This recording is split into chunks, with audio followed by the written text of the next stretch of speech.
Hari Om Shri Raghavam Dasharathatmajam Aprameyam Sitapatim Raghukulanvaya Ratnadipam Ajanubahum Aravinda Dalayataksham Ramam Nishachara Vinashakaram Namami. Friends, today I am going to cover Sargas 42 and 43 of the Yuddha Kanda, which describes the way the war begins and how the Vanaras gain the upper hand in the first round. The Rakshasas went and reported to Ravana that the city was under siege. Ravana lost his temper. He ordered that the forces defending the gateways be doubled in strength. Then he ascended the terrace to see for himself. He saw that the Vanaras were on the attack, had covered every inch of land, including forests and peaks. Sadruštva Vanarai Sarvaihi Vasudham Kapili Krutam Katham Kshapayitavyaha Syuhu iti Chintaparo Abhavat. Seeing that the Vanaras had covered the whole earth with a reddish brown color, Ravana fell into thought on how to ward off this attack.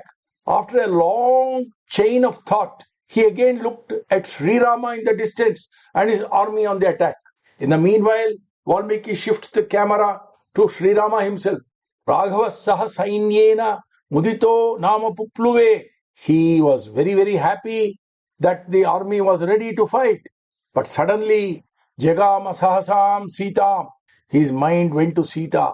Sri Rama was in a cheerful mood, surrounded by his able army, and looked at how Lanka was being defended on all sides by Rakshasas.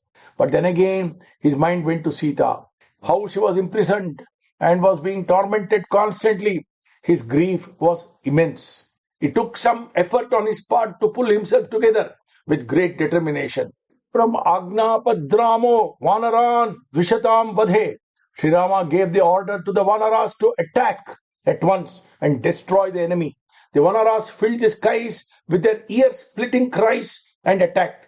They were going to rain rocks, huge boulders, trees, and use their iron-like fists and sharp teeth to destroy the Rakshasas and all their buildings. Ravana saw these mighty Vanaras scale the ramparts of Lanka. The Vanaras were ready to die for Sri Rama. They were shining in brownish golden color. They started breaking down the gateways. They filled up all the moats and water bodies with trees, mud and rocks. The huge Vanaras were roaring, leaping into the air and breaking down walls, shattering buildings and towers also in plenty. Valmiki says some of the towers were looking like Mount Kailasa, but these Vanaras were just breaking them. Jayati Urubalo Ramo Lakshmanascha Mahabalaha Raja Jayati Sugrivo Raghavena Abhipalitaha. The Vanaras were repeatedly crying victory to the redoubtable hero Sri Rama, the immensely powerful Lakshmana, victory to our great King Sugriva, who is under the care of Sri Rama himself. Nala, Panasa, Subahu and Veerabahu climbed on the big walls of Lanka and camped there. Kumuda lay siege to the eastern gateway with his immense Vanara army. Soon other Vanara warriors joined him. The southern gateway was attacked by Shatabali. Queen Tara's father's name is Sushena. He was a mighty warrior. He attacked the western gateway. Sri Rama, Lakshmana and Sugriva took hold of the northern gateway.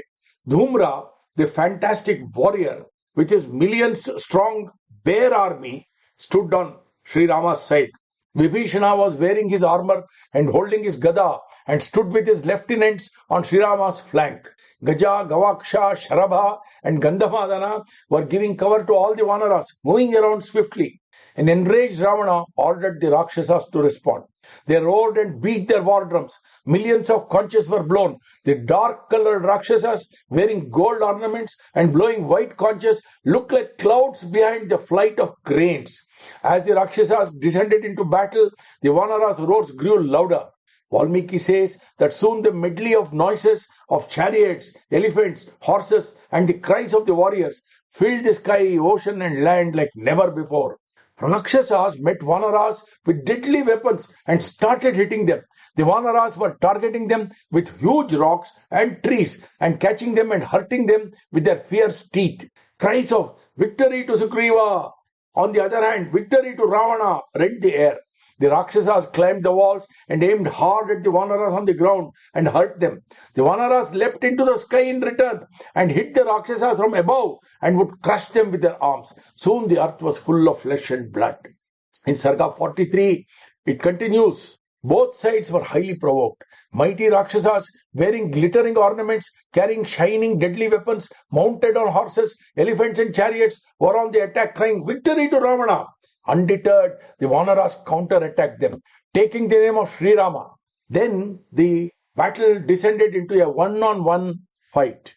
So one Rakshasa, one Vanara like that. Angada met Indrajit, Triambaka, Andhaka, Sampati, Prajanga, Hanuman dealt with Jambumali, Vibhishana with Shatrughna, and so on. Gaja fought with Tapana, Neela with Nikumbha. Nikumbha, we must remember, is the son of Kumbhakarna. Sugriva fought Praghasa, Lakshmana with Virupaksha. Agniketu, Rashmiketu, Suptagna, Yajnakopa all attacked Sri Rama. These are the Rakshasas. Mainda fought with Vajramushti, Dvivida with Ashaniprabha, and so on.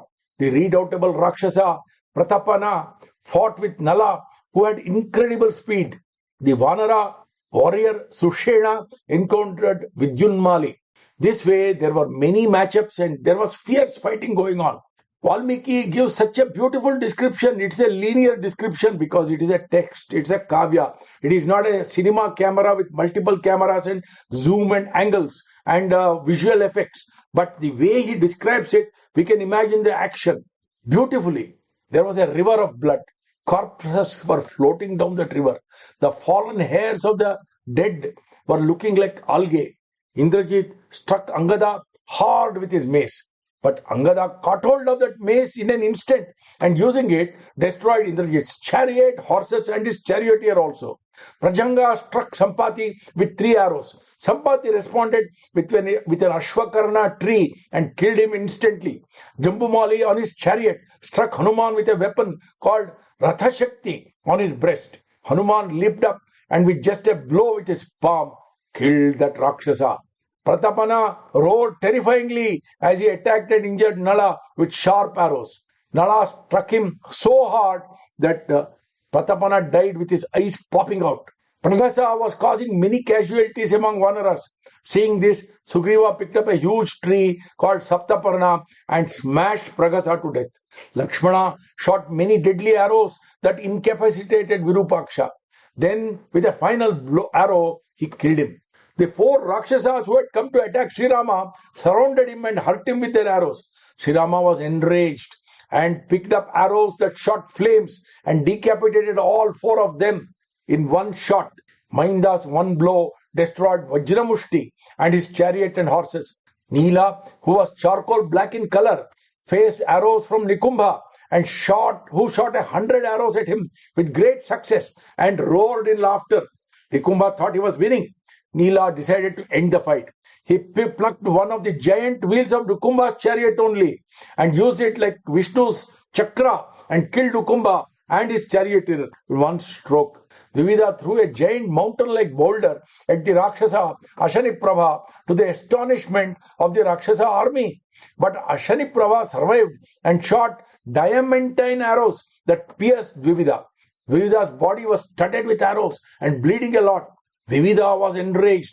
He picked up a sala tree and with one stroke killed his enemy with his chariot and all. In one stroke, he destroyed everything. Vidyunmali hurt Sushena badly with his arrows. Sushena, in turn, flattened his chariot with a piece of a mountain. Vidyunmali ejected in time and approached him with a mace. Sushena chased him with a boulder. Vidyunmali managed to strike him on his chest. Sushena, unmindful of the blow, threw the boulder at the Rakshasa's chest. Vidyunmali lost his life and lay dead, his heart shattered into 1,000 pieces. Nihanyamana haripungavaistada nishacharaha shonita gandha murchitaha puna suyuddham tarasa samashrita divakarasya astam ayabhikankshinaha. The Vanaras killed so many Rakshasas like the gods had once done to the demons. The battlefield was most gruesome, with the corpses of soldiers on both sides, horses, elephants, weapons and broken chariots. The Rakshasas were stimulated by the smell of blood all around, and they realized the night was approaching and their powers would increase in the night. So they awaited with anticipation. The following sargas are full of battle descriptions very similar to this. In each case, the Rakshasas and the Vanaras, how they are fighting, with what weapons, how they are hurting each other, is described in gory detail by Valmiki. Valmiki was a rishi, and Brahma had blessed him. Narada had told him the story of Sri Rama, and he is able to visualize all the action and describe it so beautifully for us. When we hear about these battles and hear these descriptions, we have to understand that the war in Lanka between Sri Rama and his army on the one hand and Ravana and his army on the other hand was not a simple affair. It was an elaborate, highly violent, strategic, power matched battle. Why was all this happening? Because Dharma had to win in the end. In Sarga 44, Valmiki describes what happened in the night battle. As the battle continued into the night, the Rakshasas became very powerful. Yuddhatam eva teshantu tada vanara Rakshasam. Ravirastam gato ratrihi pravutta pranaharini. As the Rakshasas and Vanaras were fighting, the sun set, but the two sides did not stop, and a fierce battle continued into the night, causing much loss of life. The deadly enmity between Vanaras and Rakshasas was on full display in the night as they sought out each other, calling out to each enemy warrior and killing him and injuring him. Those who tried to escape were pursued and done to death. There was a huge noise of shouting as the warriors had to fight in the dark. The Vanaras were crazy with rage and recklessly destroyed elephants, horses, and chariots, killing the Rakshasas. The Rakshasas were no less and made a meal of the Vanaras whom they caught. The Rakshasas were using their powers to become invisible sometimes, but many times their shining armors and weapons gave them away to the Vanaras. Valmiki says there was a veritable river of blood. There were battle drums and bugles constantly sounding to add to the high noise level and commotion all around. The injured Rakshasas and Vanaras were screaming in great agony. The night was indeed Kalaratri, the night of death. Many Rakshasas attacked Sri Rama all at once. They were letting out terrifying screams. Sri Rama incredibly shot so many arrows that whizzed the flaming torches and they whizzed appearing like flaming torches and killed all of them.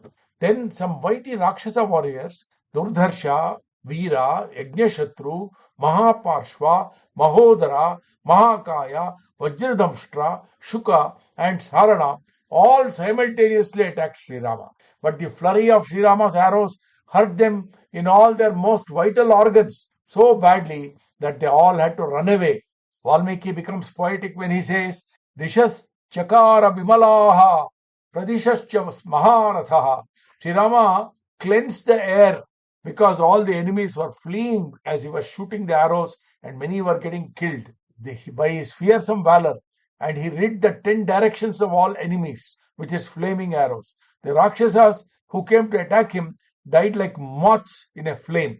Valmiki says Sri Rama's arrows were gold tipped and shone in the moonlight like fireflies. Valmiki pointedly narrates how the Golangula Vanaras were frightening as they went and crushed the Rakshasas with their arms and ate them up. We should realize that there is a species of Vanaras called Golangulas who are carnivorous. Angada went after Indrajit. He destroyed Indrajit's chariot and horses and the charioteer. Indrajit decided to escape into invisibility. As the gods and the Devarshis watched from the heavens and applauded Angada, Sri Rama and Lakshmana also showered praise on Angada.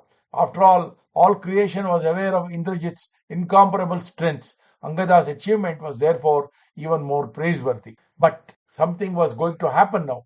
Indrajit was now engulfed in rage. Empowered by Brahma's boons, he was full of tricks and deadly weapons. He resorted to fighting, becoming invisible. He suddenly attacked Sri Rama and Lakshmana with serpent arrows. Sarpavanaha, Nagamayahi Sharaihi, Valmiki says. He kept on hurting them badly. Since he was invisible, they could not even defend themselves. Even Sri Rama could not see him. Soon Sri Rama and Lakshmana were rendered inactive in battle, each caught up in a web of serpent arrows, and they were disoriented and badly bleeding.